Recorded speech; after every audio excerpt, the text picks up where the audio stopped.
Hey metalheads and headbangers, this is Doro, and you're on BackstageAxxess.com where the real show begins. I wish you a great time, rock on, and I'll see you soon. Metal.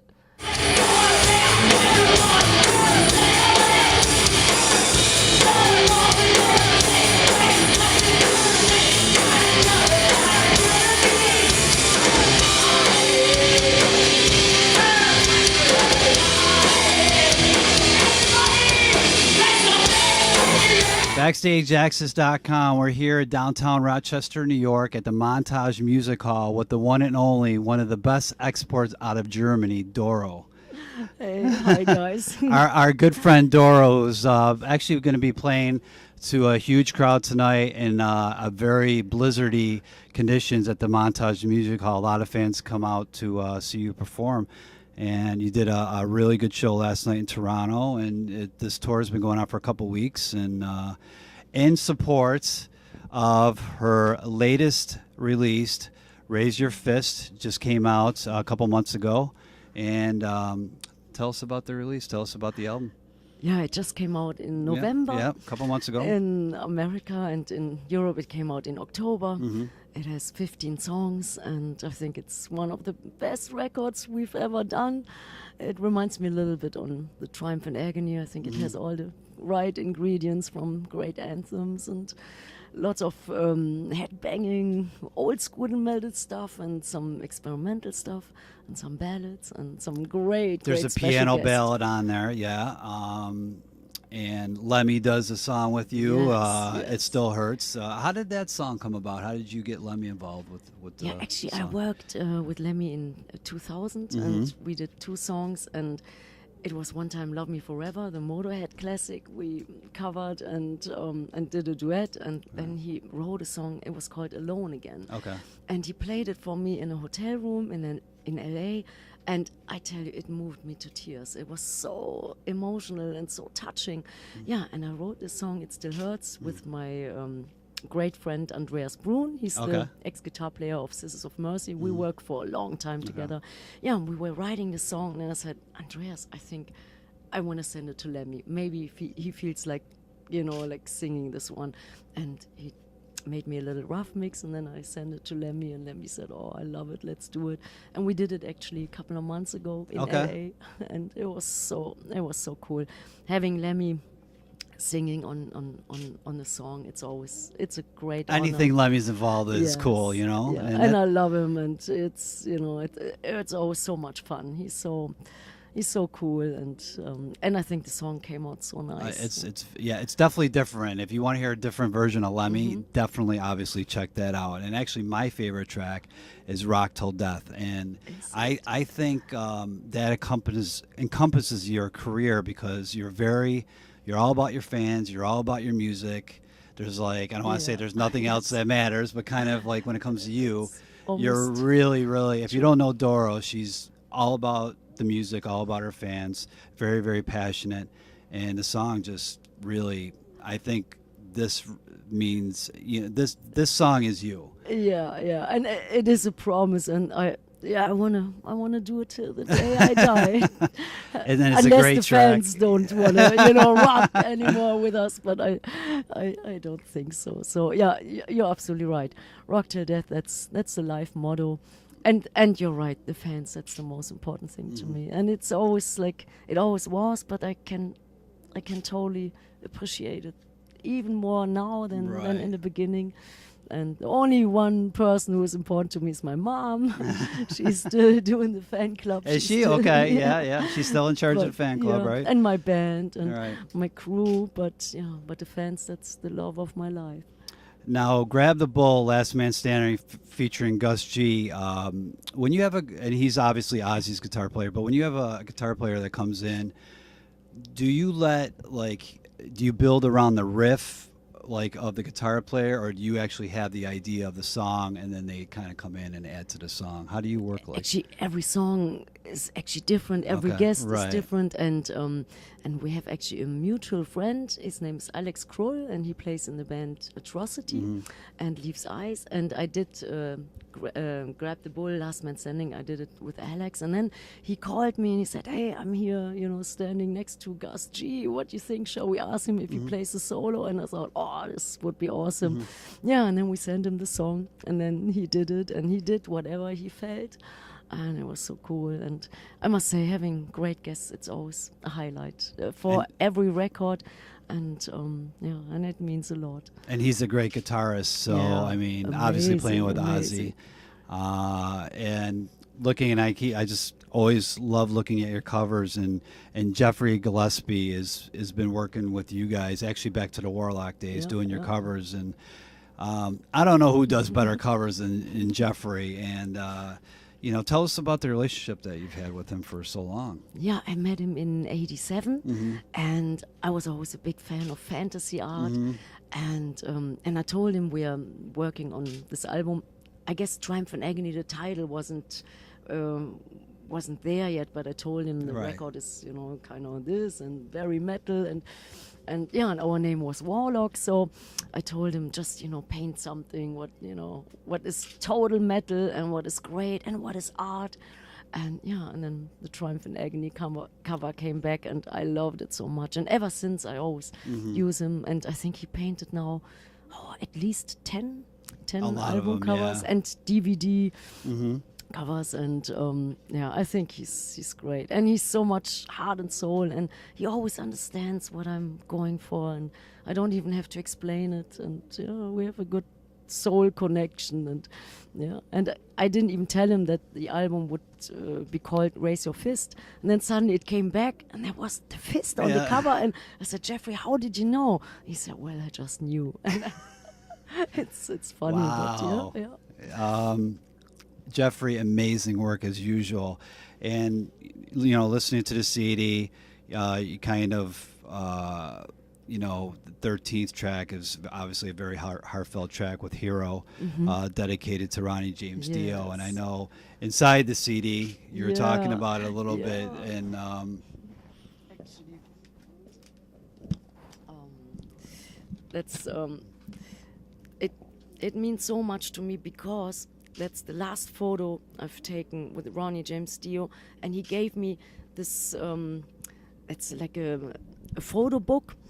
And he signed it to me, and it was so lovely. He wrote so many nice things in it, and my home in Long Beach, Long Island, it got flooded, and everything, all the gifts of the fans, all my stage clothes, everything is gone, and this one is gone too. So, and I'm so happy that it's in the photo. And there was actually, I think, the last photo we've taken together, and he was a great guy, and we became really great friends on the America tour in 2000. Actually, in '87 we had a long tour, but I couldn't speak English that well, so our conversations were limited. But in 2000 we really became great friends, and then we toured together many times, and we opened up for Heaven and Hell as well. And actually, and we all love him and miss him. I just got this actually from a diehard fan, and and it's a little Dio chain. That's cool. Yeah. I know I haven't talked to you since he passed, and I know you've always talked about how close, how much he meant to you, and listening to the CD, it's nice that you did a track to him. And we will do it in concert too.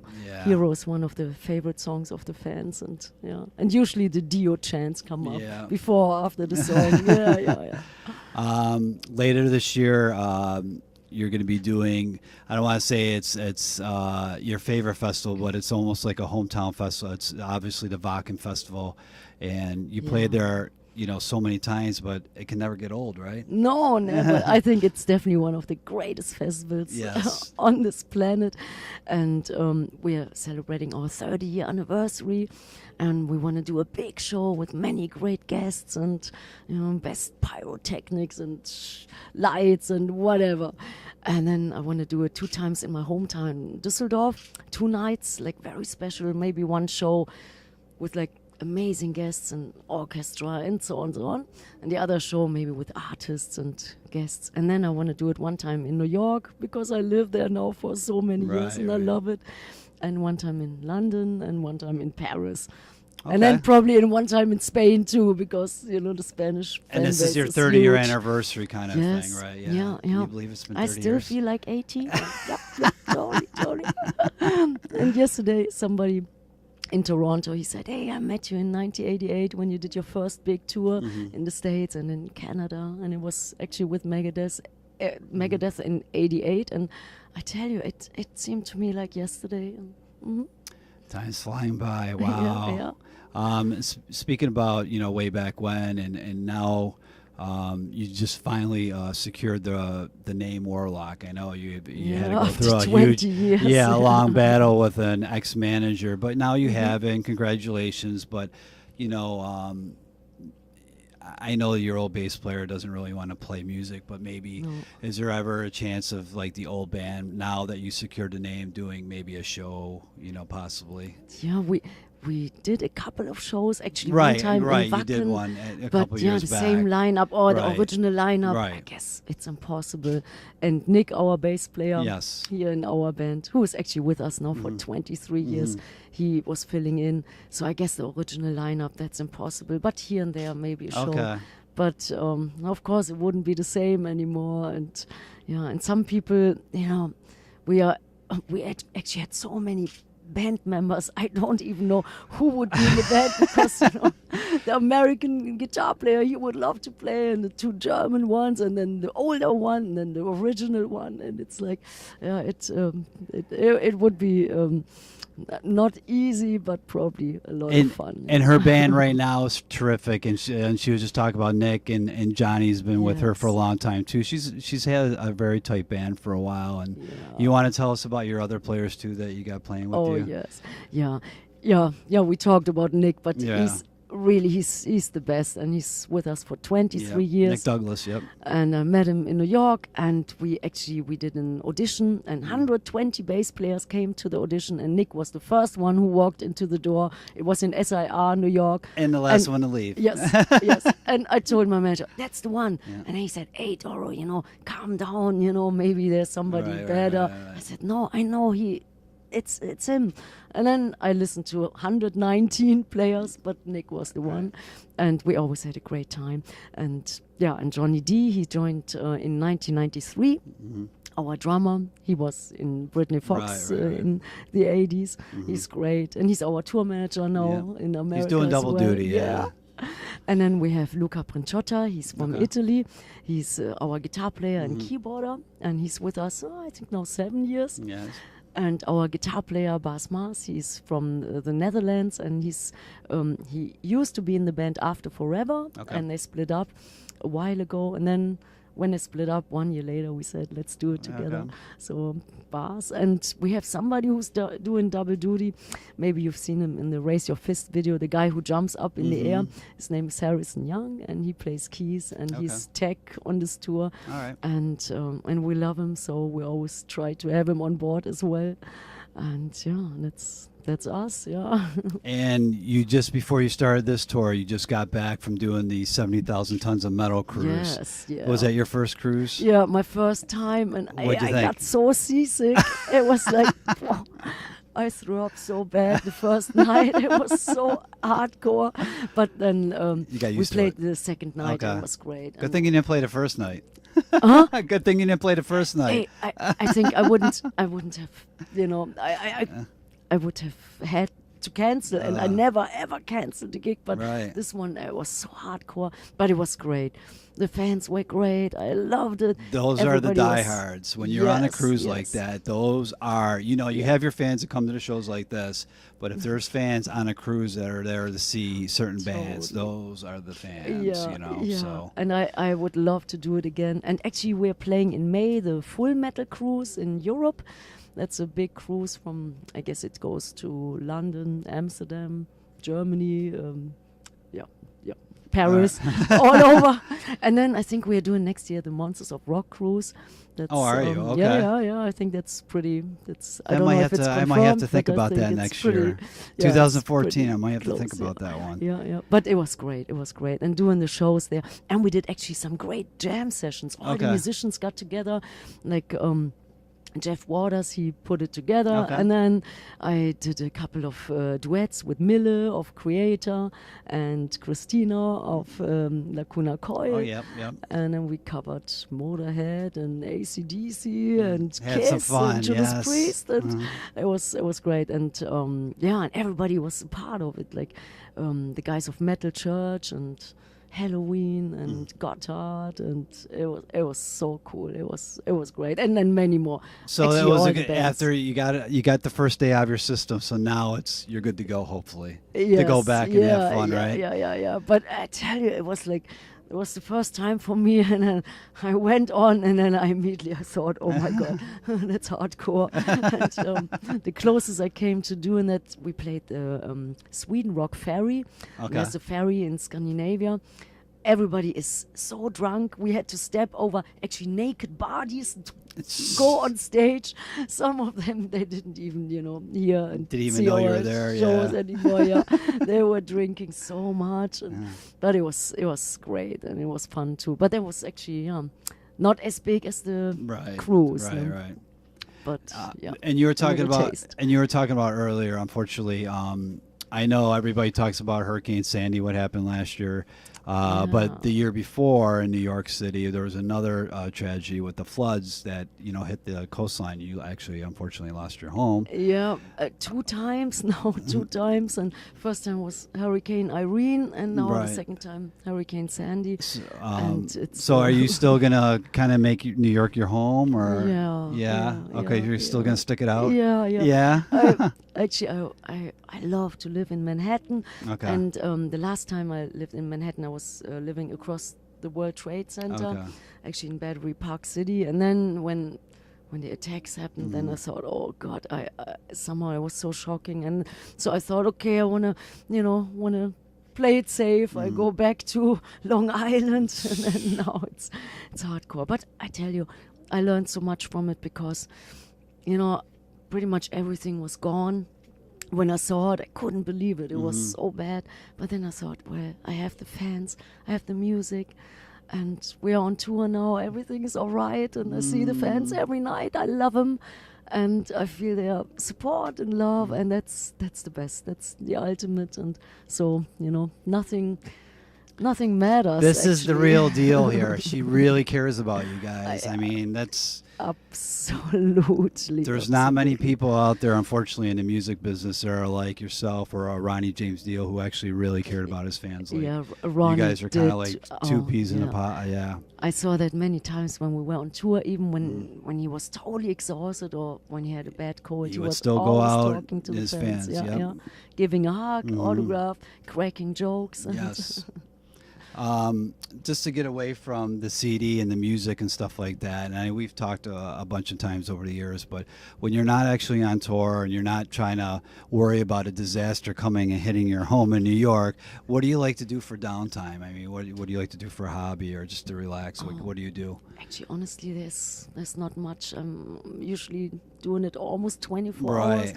Either in the studio, songwriting, mixing, singing, recording, rehearsing, going on tour, talking to the fans, doing a promotion tour when the record is coming out, and I don't do much else. I love sports. I love... Did you pay attention to Super Bowl? Or no? Actually, we played that night. Oh, you did? Okay. Yeah, we played that night, and people still came out to Okay. see the show, and I thought, wow, that was so great. And it was in Springfield, so close to Baltimore. We played a couple of days later, but I thought everybody would watch the game, but we had a great crowd, so that was great. But I would have loved to watch it, but we did the show. But yeah, all kinds of, What other sports like, do you like? I mean, do you a soccer fan? Yeah. Coming from Germany, like, Yeah, do you follow ice hockey at all? A little bit. A little bit. Okay. And I like boxing. Boxing. Boxing is my favorite. All right. Yeah, Boxing's is kind my of going favorite. down a little bit. It's more ultimate, Yeah. fighting and everything. Boxing's not as prevalent as it used to be. No, that's right. That's right. Unfortunately. That's right. And I like to, to get involved in stuff. What is like, what's good. Like I love animals, and I don't, have any pets because being on tour, you can't. It's hard, can't. yeah. And and I was just getting involved in so many things, and there's actually a real cool thing. It's they want to bring it to America too. It's called Gut Eiderbichel. Probably nobody can spell it. I don't even know what that is, but what is it? That's actually that's in Europe, and it's in Austria. There's a guy who actually he was on a vacation or something, and then he made friends with a street dog, and then next day the dog was gone. So he went to look for the dog, and then people said, hey, he's probably somewhere where they kill all the dogs, all the stray dogs. Right. So he went there, he found his dog, and then he saw all these dogs, and then he said, I take them all. So he bought all the dogs, and then he said, what should I do now with all these dogs, because they they sure would have been killed. And and then he rented out a big truck, put all the dogs in there, and because he had a little bit of money, he bought like a piece of land, and that's actually Gut Eiderbichel, and now they are living 4,000 animals. And this is in Germany, you said? No, it's in Austria. Austria, okay. And I was just invited there, and then actually I adopted 2 horses and some chimpanzees who had to live in a cage for 30 years because they, Right. It was so. Actually, I'm involved in okay, that's good that you're rescuing doing that. animals all over the world, and they want to do it in America too. And so if you hear about it, I definitely wanna do something there too. But that's on the side. I would say you're not only the metal queen, but you have a heart of gold. So that's nice that you. I think not just with the fans, with the animals. All the metalheads have that. I think that's the reason why I love metalheads and the fans so much. Because the underdog. I think their heart is in the right place, and they're all very, very, very sensitive and really good people, and Well, I know Doro has to get ready for a show, and she was gracious enough to talk to us before the show here at the Montage Music Hall in Rochester, and we appreciate her taking the time. And you definitely want to go out, get Raise Your Fist, her 12 studio CD. It's amazing, great work. We were just talking about many guest artists like Lemmy, Gus G, and obviously the song about Ronnie. And, Hero. It's just a great and great CD, and I can't obviously talk enough about it, and the great work by Jeffrey Gillespie as usual. So like I said, definitely check it out, and thank you, Doro, for taking the time to talk to us today. Thank you I so appreciate much. it. It was great to be on your show. BackstageAxxess.com. Thanks for taking the time. We'll check it out. Keep metal alive. Love you.